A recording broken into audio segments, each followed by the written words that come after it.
Hello Aquarius, kamusta? Welcome dito sa iyong reading. Shoutout sa ating mga kababayan na nanonood dito sa Pinas at sa iba't ibang bansa. Maraming salamat sa palaging pag-aabang, panonood, pagko-comment sa aking mga readings. At sa mga bago dito, please don't forget to like, share, follow, subscribe sa ating YouTube channel and Facebook page. Regarding personal reading services naman, dumiretso kayo sa aking FB page. Doon po kayo mag-PM kung balak ninyo mag-inquire or mag-book ng personal reading services. So, ayan. Tignan na natin, Aquarius. Ano ba tong mga mensahe o yung mga dapat mong malaman ngayong, March 18 to 24.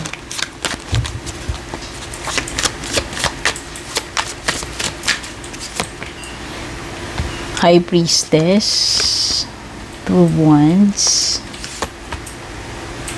Knight of Pentacles. Uy, mukhang may mga plano kayo dito pero wala kayong pinagsasabihan iba. Ayaw nyo munang ma-spoil. Gusto nyo sure na bago nyo i-reveal, bago kayo may pagsasabihan. Mas pipiliin ninyo maging low-key with the High Priestess. Okay? Yan. Pwedeng may mga tinatago ka for yourself muna. Hindi mo muna ipinangangalandakan or nire-reveal kahit kanino. Yung iba mas pinipili ninyong manahimik or hindi mag-react. Ito yung period ng pagiging passive na wala ka munang kailangang gawin, kundi mag-observe lang, makiramdam, Aquarius, no? You also have Two of Wands. Parang may hinihintay ka dito na moment. Ayan. Parang related sila ni High Priestess. Hinihintay mo yung perfect moment bago mo aminin, bago mo sabihin itong mga tinatago mo sa sarili mo. Kasi nga ayaw mo na i-spoil agad. Baka mausog. Yun yung na-feel ko. Parang may dalawa kang dito eh. May dalawa kang bala, plan A, plan B. And naghihintay ka ng perfect opportunity. Kung kailan mo i-execute itong mga pinaplano mo, kung kailan mo gagawin yan. No? You also have Knight of Pentacles. So, pwedeng may mga travel plans related sa career or business. Ayan. So, nakikita ko merong mabagal dito. Mabagal ang pag-usad. Kasi alam naman natin na sa lahat ng knights sa tarot, siya yung pinakamabagal na halos parang hindi gumagalaw. So, yan, pwedeng may mga ganyang scenario ngayon sa iyo, Aquarius, na parang hindi noticeable yung progress or parang hindi halos umuusad. May mga pwedeng mabagal na proseso, or pwedeng parang halos walang nangyayari. Meron ka rin King of Swords dito, which is Gemini, Libra, Aquarius. So, may mga matters dito na kailangan mong pag-isipan ng mabuti. O baka ikaw to, air sign, or may another air sign pa. So, may mga pinag-iisipan kang mabuti rito. Na importante, timbangin mong mabuti yung options mo. Okay? Or baka kailangan mo ng advice, or merong someone na nangangailangan ng advice sa'yo. O bukod sa Gemini, Libra, Aquarius, meron kang Taurus energy, strong energy ng Taurus or Libra, at meron pang Aries. Ayan. So, meron kang Gemini, Libra, Aquarius, Taurus or Libra, and Aries. Mukhang magiging successful ka dito kahit gaano kahirap sa umpisa, Aquarius. Ayan, Ace of Swords. Makakalusot ka.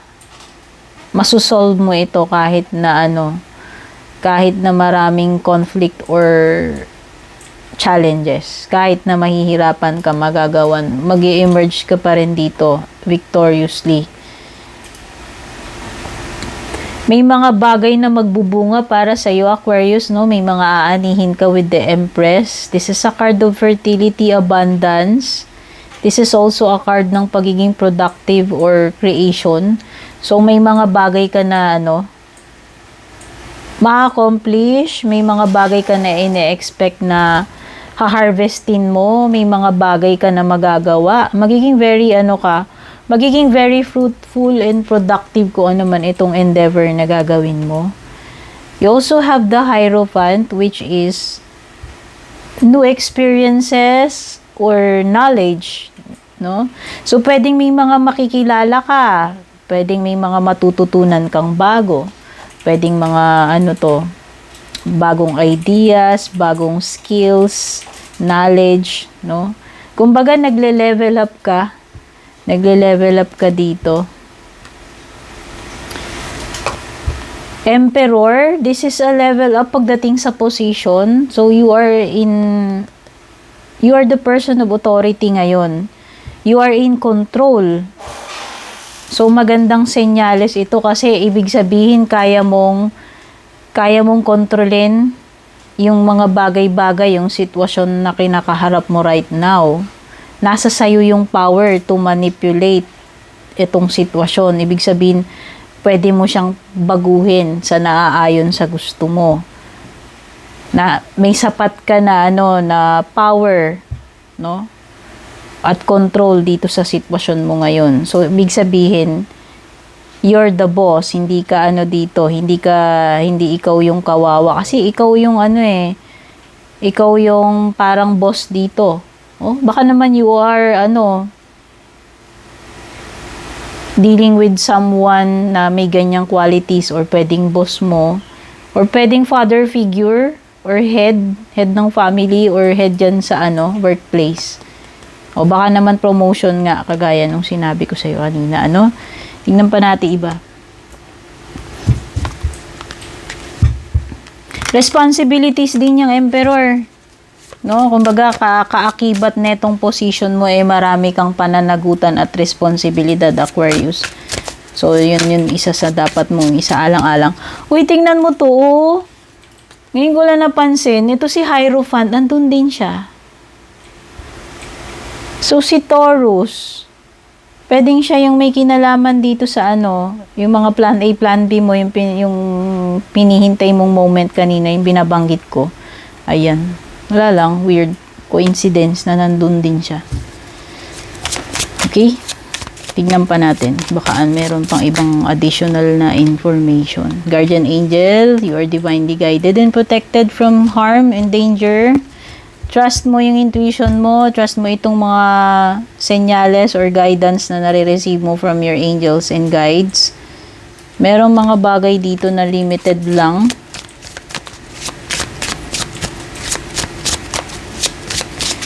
O, mga self-limiting beliefs mo daw ito, let go of your worries. Ito yung mga thinking mo na dapat let go mo. Ayan. Ikaw din yung ano ba tawag dito? Maging malawak yung kaisipan mo. No, wag mo kagad limitahan. No, wag mo kagad isara yung possibilities. Okay, lawakan mo yung yung pangunawa mo or i-consider mo yung ibang perspective pagdating dito sa sitwasyon mo, Aquarius. You have the power, o diba? Power yan si Emperor Oh, you have the power to take control of your life. O ano ba? Sabi ko kanina. Nasa iyo yung manibela. Kung saan mo ipaling yung manibela, doon ka pupunta. Kaya napaka-powerful ng mga magiging decision at action mo. Ayan focus. Mag-focus ka dito sa sa direction na gusto mong tahakin. Kasi ikaw talaga ikaw ang boss. Ikaw ang boss ng buhay mo. Ikaw ang masusunod kung ano man itong mga plano mo. Recharge and regroup. Pwedeng iba na burnout, exhausted, hindi ko alam kung physically or emotionally or mentally yan. Baka kailangan nyo ng bakasyon, mag-relax, mag-unwind. Basta kailangan mong i-deplete kung anong, kailangan i-deplete. Correction, kailangan mong i-replenish, i-recharge itong mga na-deplete sa'yo. Kung na-lowbat ka, mag-recharge ka, Aquarius. Kung ano mang klaseng pagre-recharge ang kailangan mo. O independence. O Manage money yourself. Don't depend on others. Wala kang maaasahan right now, Aquarius. Ayan, you're the boss. O, di ba? You should be in control. Wag kang magre-rely na tutulungan ka ng iba or merong ibang sasalo sa'yo. Right now, mukhang ikaw, wala kang ibang mapagre-relyan kundi sarili mo, no? Authority, ayan na naman, Emperor energy. Oh, strong energy ng Aries or pagiging boss or in control. Ayan. Take on the role and a leader and everyone will respect you. Oh, may kinalaman pa siya sa hindi lang sa power, sa authority, kundi pati sa reputation and respect and honor. Maging confident ka. Kaya mo yan. Kaya mong i-handle yan. Okay? Baka nga may nangangamoy ditong leadership role or promotion. Celebration, ayan na nga, baka ipagse-celebrate mo itong promotion mo, o, diba? Manager ka na, big time ka na, big boss ka na, o.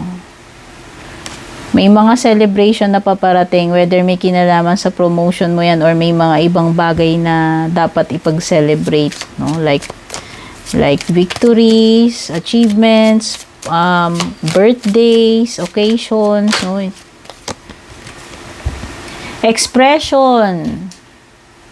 Paano mo may express yung gusto mo sabihin or nararamdaman mo or yung mga ideas mo. Maging maging free or open your heart and connect with others. Maging free ka to express kung ano ba talaga yung nilalaman ng puso mo or isip mo. Express your creative self.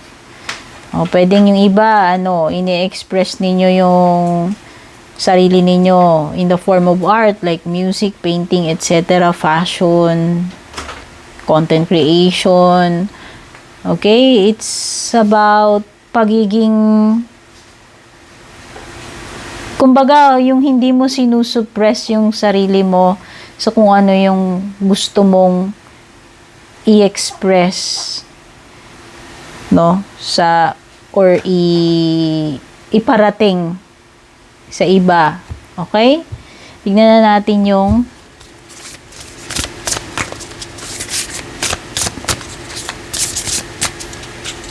closing message. View from above.